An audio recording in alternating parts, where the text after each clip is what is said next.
వర్గాన్ని తీసుకుంటే బ్రిటిష్ వాళ్ళతో వీరోచితంగా పోరాటం చేసి ఈ దేశం నాది, ఈ గడ్డ నాది, ఈ నేల నాది, ఈ భూమి నాది అని చెప్పేసి ఆ రోజు పోరాటం చేసినటువంటి మహావీరులు సంచార జాతుల వారు.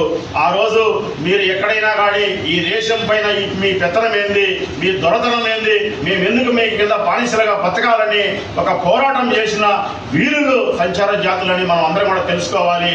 ఆనాడు స్వాతంత్రం వచ్చిన తర్వాత 1952లో ఆనాటి ప్రధానమంత్రి జవహర్లాల్ నెహ్రూ గారు వీళ్ళపైన ఈ దేశంలో ఉండేటువంటి మన పౌరులపైన యాక్ట్ ఏంటని చెప్పేసి తొలగించడం జరిగింది. అంతవరకు సంతోషం, అందరం కూడా ఆనందించాల్సిన అంశము.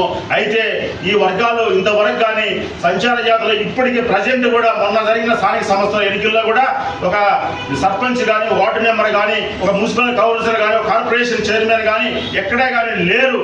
మేము చెప్పేది ఏంటంటే బీసీల్లో ఉండేటువంటి స్థానిక సంస్థల రిజర్వేషన్ను ఏబిసిడి వర్గీకరణ చేస్తేనే ఇటువంటి జాతులకు స్థానిక సంస్థల్లో వాళ్ళ యొక్క వాటా దక్కుతుందని తెలియజేసుకుంటూ కేంద్ర రాష్ట్ర ప్రభుత్వాలు గతాన్ని మీరు తీసుకునేటువంటి అంశాల్లో ఒకసారి ఇప్పుడు ప్రజెంట్ చూడండి.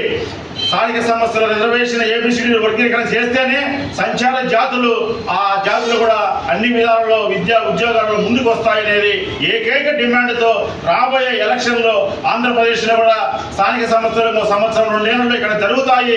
అప్పటికి బీసీలకు రిజర్వేషన్ శాతం పెంచి ఏబిసిడి వర్గీకరణ చేసినప్పుడు అన్ని వర్గాలు కూడా మేలు పొందుతాయని మేము తెలియజేసుకుంటూ, మేము అంతా పాత చరిత్ర చెప్పి పోయేటువంటి వర్గాలను కాదు. మేము రాబోయే రోజుల్లో మాకు ఏం కావాలి, ఇస్తే మేము డెవలప్ అవుతామనేటువంటి ఒక స్ఫూర్తితో, ఉద్యమ స్ఫూర్తితో మేము రాబోయే రోజుల్లో వెళ్తామని తెలియజేసుకుంటూ, సంచార జాతులకు ఇప్పటికి కూడా వాళ్ళకి ఇంటి ఆవాసం కానీ, రేషన్ కార్డులు కానీ, ఓటు హక్కు కానీ, స్థిర నివాసం కానీ ఏ దాంట్లో కూడా వాళ్ళు చాలా అన్యాయానికి గురవుతున్నారు.